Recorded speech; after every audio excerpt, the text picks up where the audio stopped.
आज बहुत दिनों बाद तबीयत थोड़ी ठीक लग रही थी, इसीलिए सोचा सामने वाले पार्क में चली जाती हूँ। वैसे भी कोरोना काल के बाद तो घर से बाहर निकलना ही आफत लगने लगा है। घड़ी देखी तो शाम के 6 बज रहे थे। यही तो मेरी मित्र मंडली के पार्क में आने का समय है, तो मैं भी तैयार होकर पहुंच गई। देखा तो सभी मिलकर गप्पे लड़ा रही थी। मुझे देखते ही सभी के चेहरे पर मुस्कान आ गई। आओ निर्मला, कैसी हो? सरिता जी ने कहा। पहले से काफ़ी ठीक हूँ, तुम बताओ कैसी हो? अरे हाँ शिवानी बिटिया, कैसी है? तुमने तो कोरोना काल में ही उसकी शादी कर दी। ठीक ही है, बस और क्या कहूँ। अरे ऐसा क्यों कह रही हो? ससुराल वाले अच्छे हैं ना? अरे भाभी क्या बताऊँ, 6 महीने हुए शादी को और ससुराल वालों ने परेशान करना शुरू कर दिया। मैंने तो कह दिया दामाद जी से कि मैं अपनी बेटी को वापस लेकर जा रही हूँ। अगर चाहते हो कि वह तुम्हारे साथ रहे तो अलग घर ले लो और अलग रहो। फिर क्या, झड़क मार कर अलग होना ही पड़ा। लेकिन फिर भी हर तीसरे चौथे दिन उसके सास ससुर मिलने आ जाते हैं। फिर क्या, उनकी आवभगत करने में ही बेचारी शिवानी का पूरा दिन खराब हो जाता है। कहते हैं इकलौता बेटा है। अरे इकलौता है तो हमने बोला था क्या? दूसरा पैदा ना करने के लिए हद होती है। पति पत्नी की आपस में भी कोई पर्सनल लाइफ होती है कि नहीं, कि जब चाहे कुंडी खड़का दो। थोड़ा सा अजीब लगा, लेकिन किसी और के मैटर में पढ़कर मैं भी अपनी शाम खराब नहीं करना चाहती थी। अरे ये तो कुछ भी नहीं।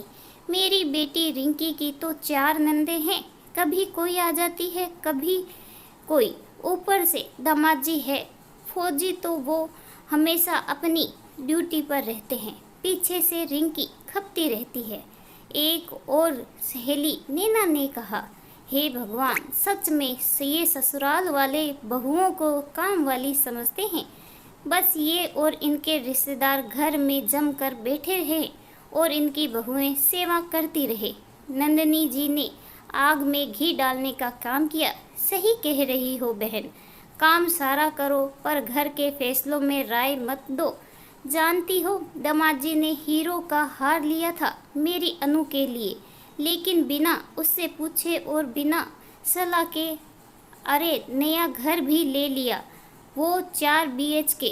अब बताओ, इतने बड़े घर की सफाई वो अकेले कैसे करेगी? और जब उसने कहा तो कहने लगे कि काम वाली रख लो अगर तुमसे नहीं होता तो। अब क्या काम वाली ही सारे काम कर देगी? वह तो केवल झाड़ पोंछ करेगी, ना कि बाकी तो उसी को ही ध्यान रखना पड़ेगा। ये आवाज़ अनुराधा जी की थी। मैं अब तक चुप बैठी हुई थी, लेकिन सबकी बातें सुनकर न जाने क्यों उन्हें अजीब लग रहा था। मैं समझ नहीं पा रही थी कि उनकी बेटियां दुखी है या केवल ये अपनी बेटियों को दुखी साबित करना चाहती है, क्योंकि समस्याएं इतनी बड़ी नहीं हैं जितनी ये जता रही है। ये तो केवल नज़रिए का फ़र्क है कि उन्हें खुशियों में भी दुख नज़र आता है। ऐसा लगता है कि उनकी बेटियां दुखी है। अभी मैं ये सोच रही थी कि अचानक पीछे से आवाज़ आई, राधे कृष्णा जी। ये आवाज़ थी कॉलोनी की सबसे उम्रदराज महिला शोभा आंटी की थी। तो उम्र में काफ़ी बड़ी, लेकिन उनके व्यवहार, उनकी सादगी, समझदारी और स्वास्थ्य के प्रति सजगता को देखकर हर कोई उनसे प्रेरणा लेता था। क्या बात चल रही है आज महिला मंडल में? ज़रा मुझे भी तो बताओ। कंपटीशन कर रही हो क्या कि किसकी बेटी ज़्यादा दुखी है ससुराल में? पर एक सच बात बताऊं, हर माँ को यही लगता है उसकी बेटी ससुराल में दुखी है। तुम सब भी तो यही कर रही हो, अपनी अपनी बेटियों के दुखों का बखान। पर असल बात यह है कि वह दुखी है ही नहीं। तुम लोग जानबूझकर सिर्फ उन्हें दुखी साबित कर रही हो। सरिता, तेरी बेटी शादी के बाद 1 साल भी ससुराल में नहीं रह पाई। ज़रूर कुछ तो बात होगी। चलो, जो हुआ सो हुआ, लेकिन अगर माता पिता अपने बच्चे से मिलने आते हैं तो इसमें कौन सी बड़ी बात है। अगर तुम्हारा बेटा बहू तुम्हें छोड़कर अलग शिफ्ट हो जाए तो क्या तुम उनसे मिलने नहीं जाओगी? क्या तुम्हें उनकी याद नहीं आएगी? जरा सोच कर बताओ। मिलने तो जाती ही तो फिर तू भी तो तेरी बहू को दुखी करती है ना।